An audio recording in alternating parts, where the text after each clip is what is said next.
شەویستان جەژنتان پیرۆز بێ، خی گەورە مبارەک و قبوڵی بکات، خی گەورە بکاتە توێشوویەک بۆ قیامەتمان عیبادەت و خێر و چاکەکانمان. خۆشەویستان، جەژنی قوربان تەنها بریتی نییە لەوەی کە ئینسان خۆشیەک دەربڕێ، جلوبەرگی جوان و تازە لەبەر بکات، تەنها بریتی نییە لە خواردن و خواردنەوە. ئەمانە کۆمەڵە شتێکن، بەڵام ئەوە بزانین کە جەژنی قوربان جەژنی تاعەت و گوێڕایەڵیکردنی فەرمانی خی گەورەیە، جەژنی نزیکبوونەوەیە لە خی گەورە و میهرەبان. جەژنی قوربان جەژنی قوربانیدانە، جەژنی ئیمانی ڕاستگۆییە، ئیمانێکی ڕاستەقینە. کاتێککە دەبینی ئیبراهیم پێغەمبەر صلی الله علیه وسلم خی گەورە باسی دەکات کە داوای کرد، خوایە گیان منداڵێکی چاکم پێ ببەخشە.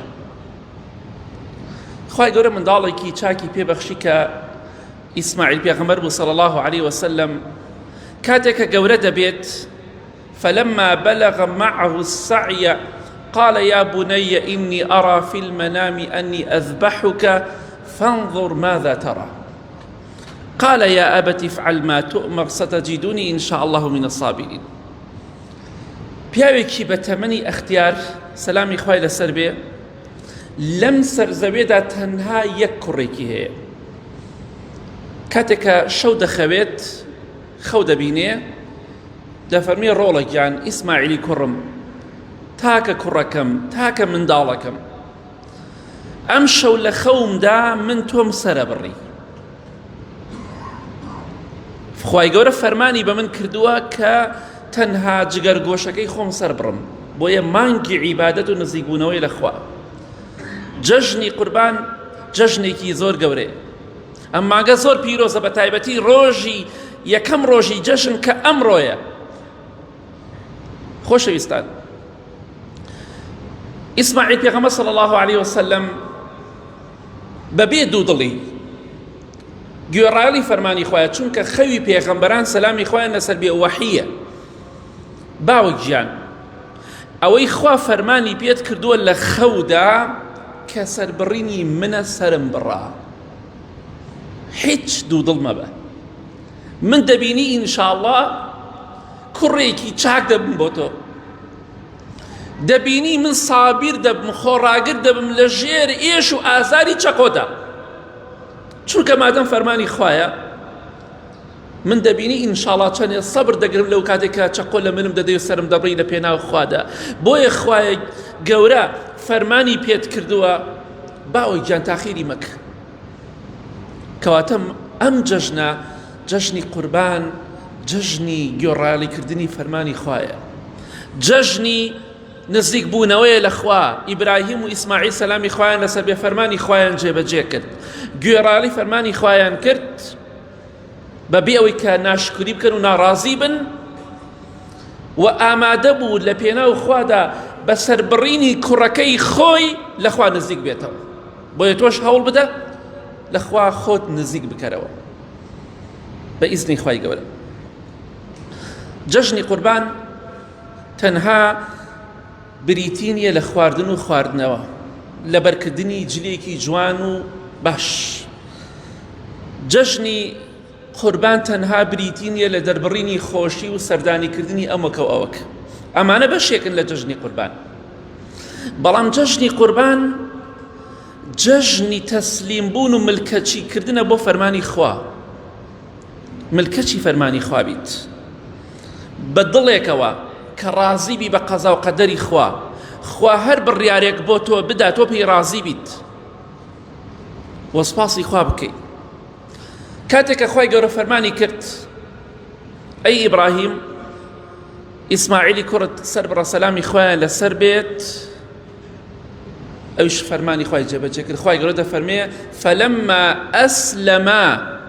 وتله للجبین، کاتێککە هەردووکیان باوک و کوڕ تەسلیمی فەرمانی خوا بن، ملکەچی فەرمانی خوا بن. ئایا ئەمڕۆ ئێمە ملکەچی فەرمانی خوا دەبین؟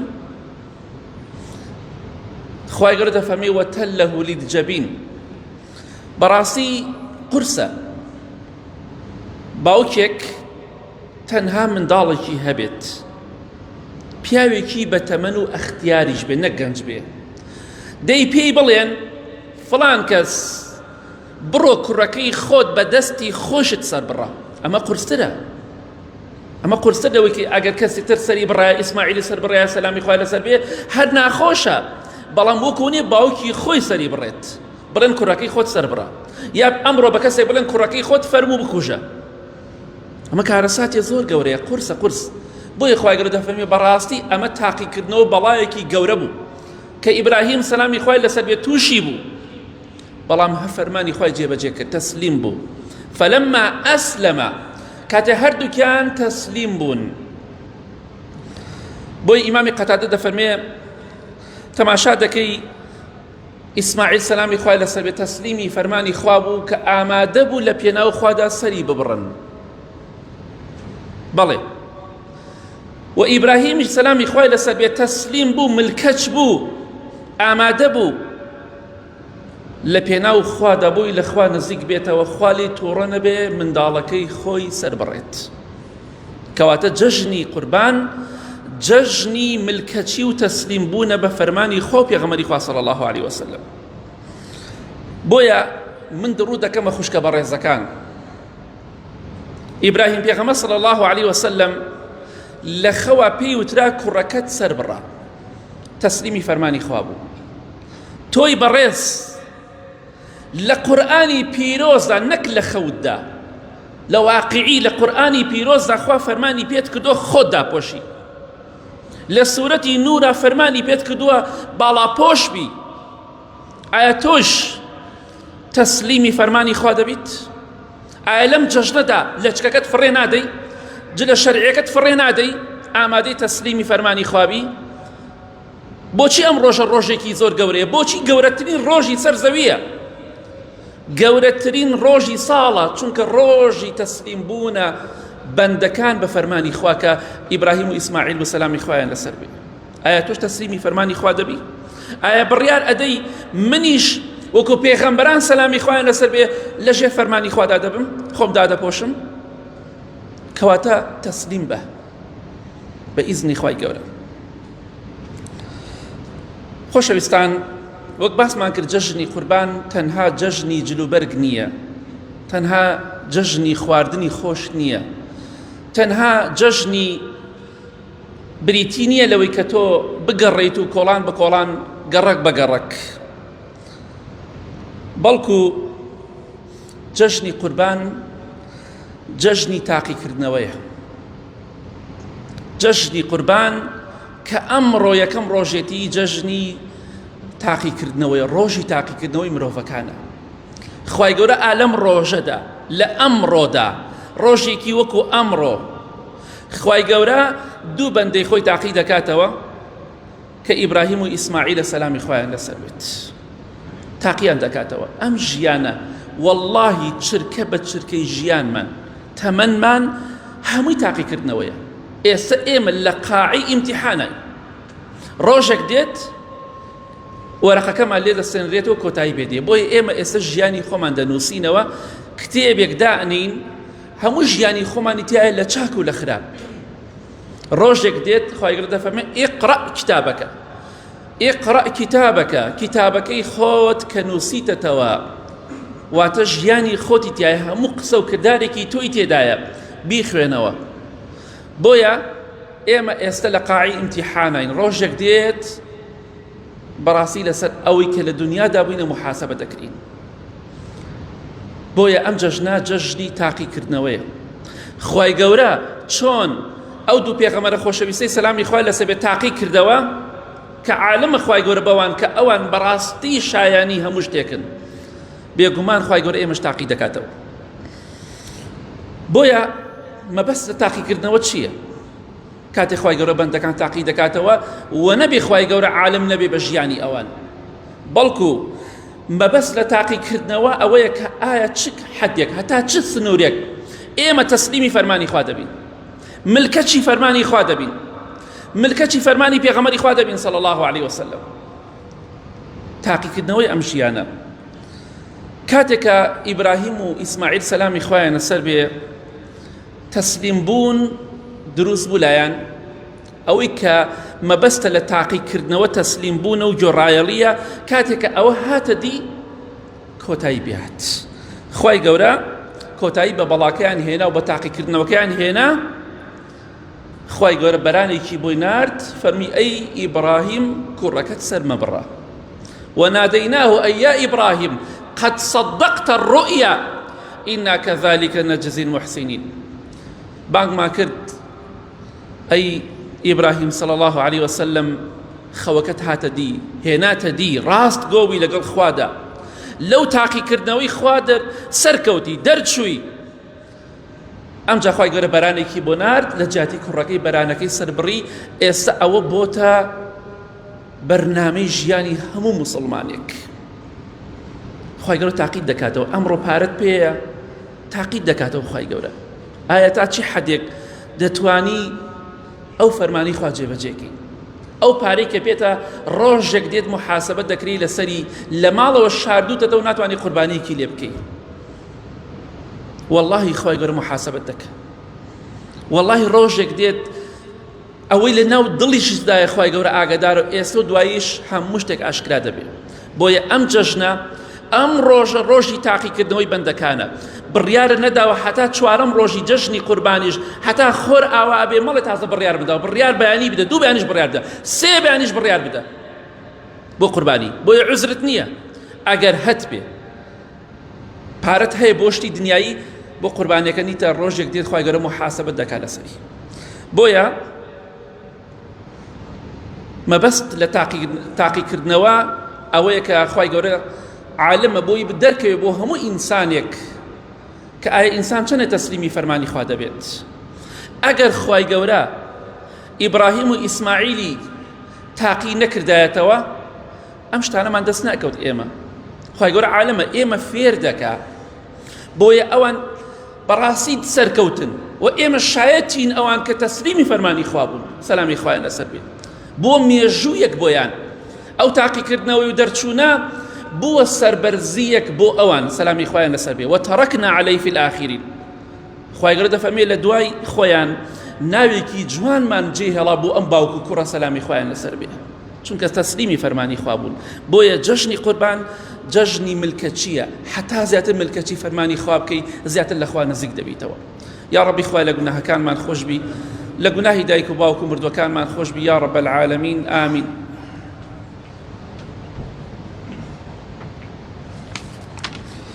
الحمد لله والصلاة والسلام على رسول الله وعلى آله وصحبه ومن والاه. پێویستە باش بزانین کە جەژنی قوربان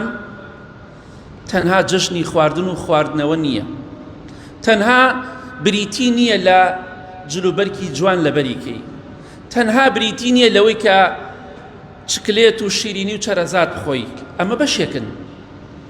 لەو خۆشیانێک کە ئێمە دەری ئەبڕین. بەڵام جەژنی قوربان بریتیە لە جەژنێک ڕۆژێک مخالفەی شەیتان بکەیت، بریتیە لە مخالفەکردن و سەرپێچیکردنی فەرمانی شەیتان، گوێڕالیکردنی فەرمانی خوای گەورە. بۆیە ئەم جەژنە جەژنی پێچەوانەی شەیتانە، واتە شەیتان چی وتووە تۆ بیلعکس بکەیت. بەس جوان گوێ بگرین. لە حەدیثێکی صەحیح تەرغیبە هاتووە خۆشەویستی خوا فەرمێ صلی الله عليه وسلم دوایەوە کە خوای گەورە فەرمانی کرد ئەی ئیبراهیم کوڕەکەت بەرە سەری بڕە. ئەبێ چی حاڵێک بوو بێ، باوکێکی بە تەمەنی ئەختیار بێگومان بێتاقەت بووە، بەڵام بە فەرمانی خوا ڕازیە، خەمبارە، من تەنها کوڕێکم هەیە ئەبێ سەری بڕم. ئەمە تاقیکردنەوەی زۆر قورسە. ئەبێ حاڵی دایکی ئیسماعیل چۆن بوو بێ سەلامی خوای لەسەر بێ کە کوڕەکەی باوکی بردی بۆ سەر بڕین تەواو خوا حافیز کوڕەکەم جارێتن ناتبینمە تەواو. ئەوان عیلمی غەیبیان نەزانی ئەمە تاقیکردنەوەیەکە و خوای گەورە بەرانێکیان بۆ دەنێرێ. ئێستا ئەمڕۆ کەسێ بڵێ من عیلمی غەیبە زانم، ئێمە دەڵێن تۆ ڕاست ناکەی، چونکە پێغەمبەران سەلامی خوایان لەسەر بێ عیلمی غەیبیان نەزانی. خوا حافیزیان لێکردەوە، خوا حافیز دەی کوڕەکەت بەرە لە شوێنێک لە فڵان شوێن سەری بڕە. پێغەمبەری خوا فەرمێ صلی الله عليه وسلم کە ئیبراهیم لەگەڵ ئیسماعیلا کەوتنە ڕێ سەلامی خوایان لەسەر بێت چەقۆیەکی تیژیشی حازر کردەوە بە کوڕەکەی خۆی بەڕاستی هەر بەدەم خۆشە یعنی ئێمە بمانێ وەصفی ئەمە بکەین ناتوانین وەصفی بکەین وەصف ناکرێ زۆر قورسە خۆشت ئەبێ کوڕەکەت سەر بڕی نابێ کەسێک تر سەری بڕێ ئەمە کارەساتێکی زۆر قورسە بۆیە مخالفەی شەیطان کرد پێغەمبەری خوا فەرمێ صلی الله عليه وسلم لای ئەو شوێنی یەکەم کە شەیطان ڕەجمەکەی لەوێ شەیطان لەسەر شکڵوشەوەی مرۆڤێک هات بۆ لای ئیسماعیل و ئیبراهیم بۆی ساردیان کاتەوە ئیسماعیل بە قسەی باوتەکەی خەوێکی بینیوە بە قسەی خەوەکەی ئامادەی سەرە بڕێ ئەی ئیبراهیم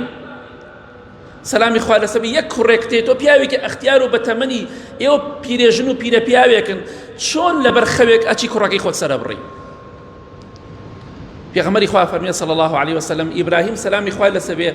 حەوت بەردی گرتە شەیطان لەو شوێنە هەتا شەیطان چۆ خوارە بەناو زەویە بزر بوو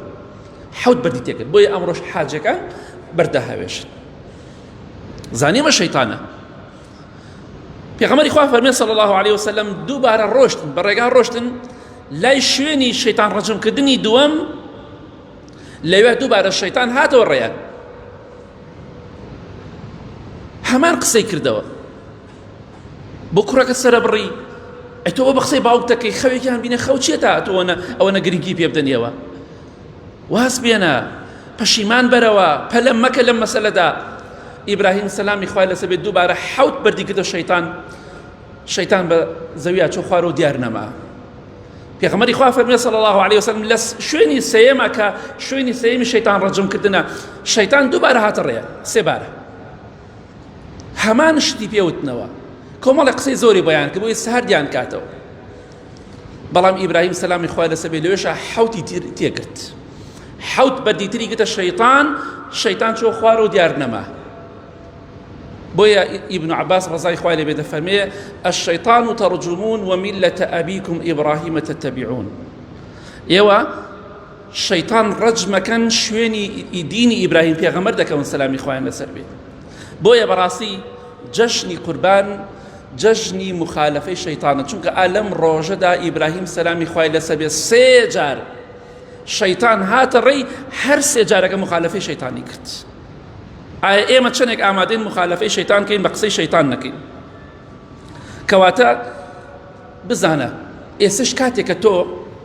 دەتەوێت قوربانی بکەی شەیطان دێتە ڕێت کاکە تۆ پارەکە سەرفەکەی دوای چۆن دێتە دەستت الشەیطان یعیدکم الفقر خوای گەورە دەفەرمێ شەیطان ئێوە ئەترسێنێ بە فەقیری سبحان الله ئەڕۆی سیارە ئەکڕی ئەڵێ قەچێکە دەوەرەقە زیاتر بکڕە با شتێک گرانتر بێ باشتر بێ زەویەکە با گرانتر بێ فەرشەکە سەعاتەکە مۆبایلەکە هەرچیەکە ئەڵێ باشتر بکڕە با ئەسڵ بێ ئەسڵ بۆ حەیوانەکە لێ نەکەی بەخوا شەیطان چۆن هاتە ڕێی ئیبراهیم و ئیسماعیل سەلامی خوای لەسەر بێ بۆ چاکە و عیبادەتیش ئاوا دێتە ڕێی ئێمە وەزهاتۆتە ڕێی زۆرێک لە ئێمە ئەم جەژنە پارەی و قوربانیش ناکات نەکەی فەقیرەکەوی ئێکاکە من کێڵە ساڵەت ئەم کاتە لە ژێر خۆڵانیم مناڵەکان مەبرسامرن هەزار کەس دایک و باوکی نەما ژیانیشی زۆر خۆشتر بوو بۆیە شەیطان دیتە ڕێی تۆیش بەدبەختی بۆ ئەو کەسەی هەیەتی و بە قسەی شەیطان نەکات خۆشبەختی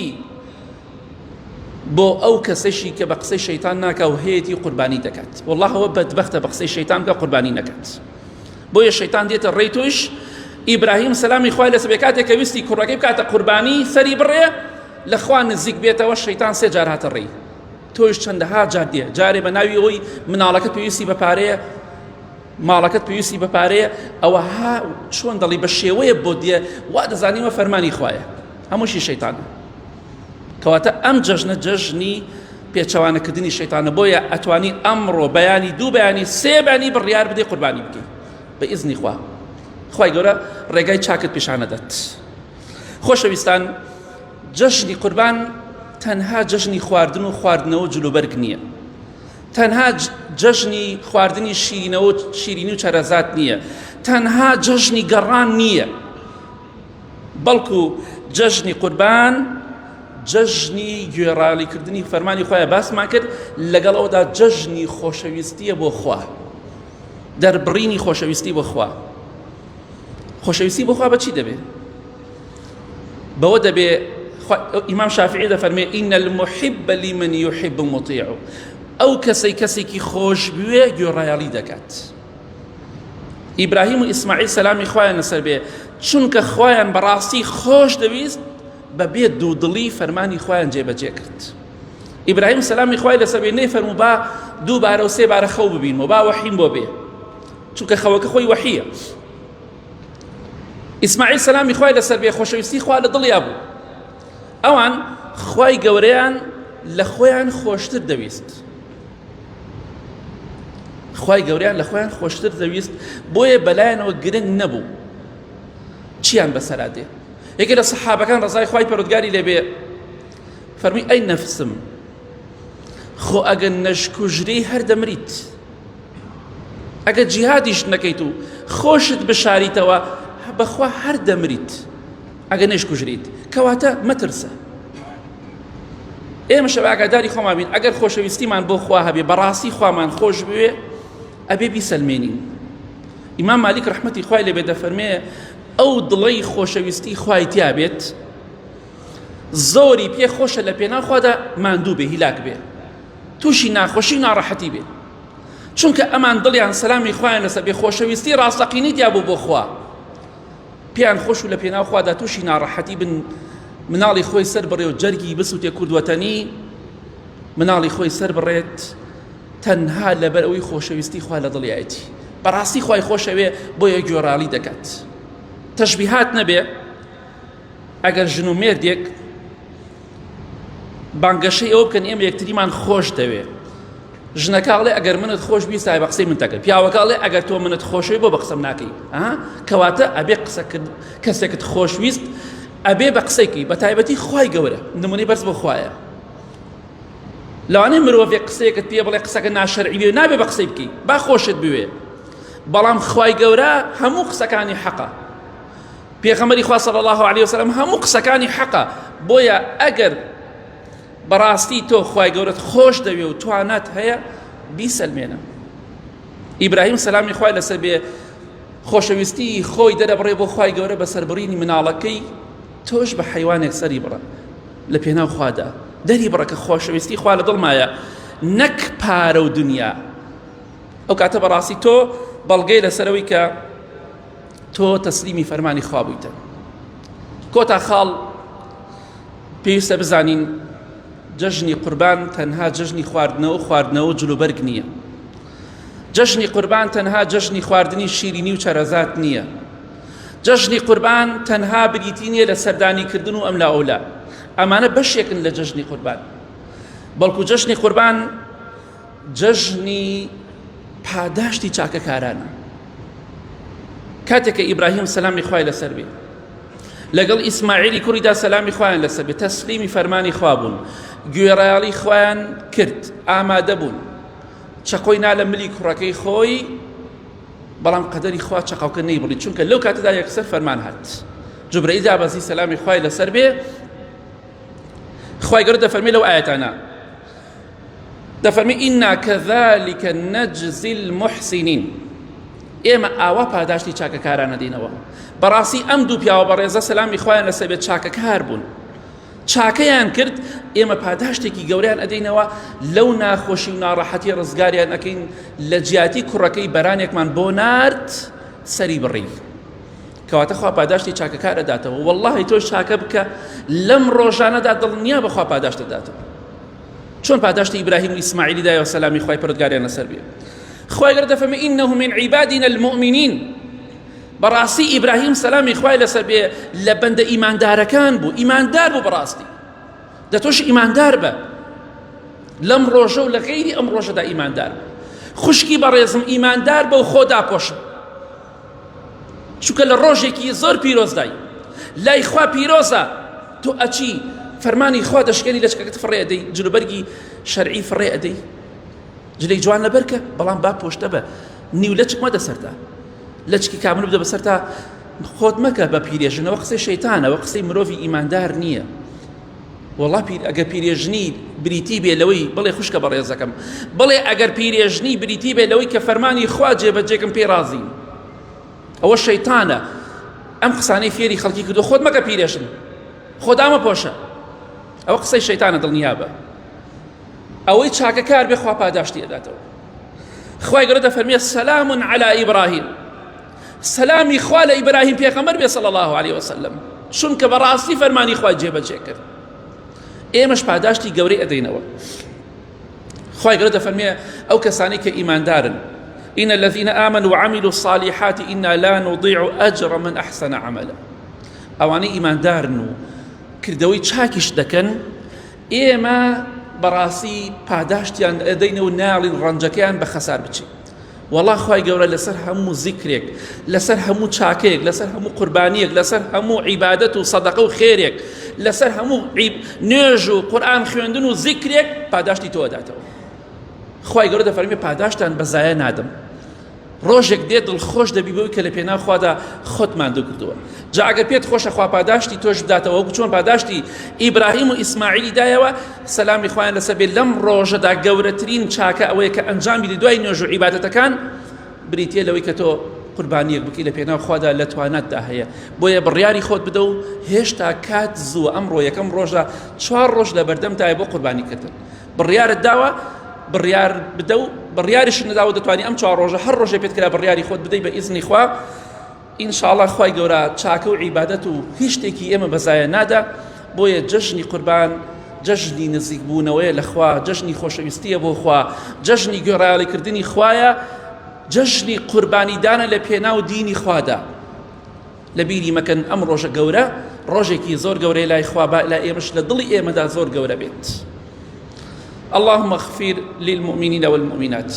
والمسلمين والمسلمات الأحياء منهم والأموات من أهل السنة والجمعة والجماعات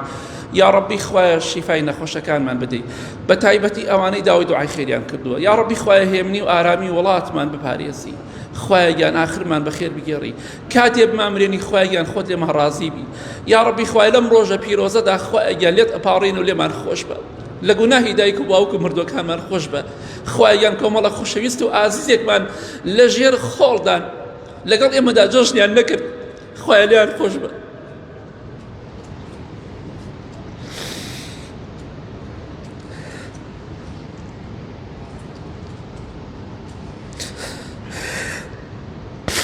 خوای لیان خۆش بە یا رب العالمین خوایان گۆڕەکەیان پڕکە لە خۆشی و شادی و بەختەوەری یا رب العالمین لەگەڵەواندا لە بەهەشتا کۆمان بکەرەوە یا رب العالمین آمين آمين آمين وصلى الله على محمد وآله وصحبه أجمعين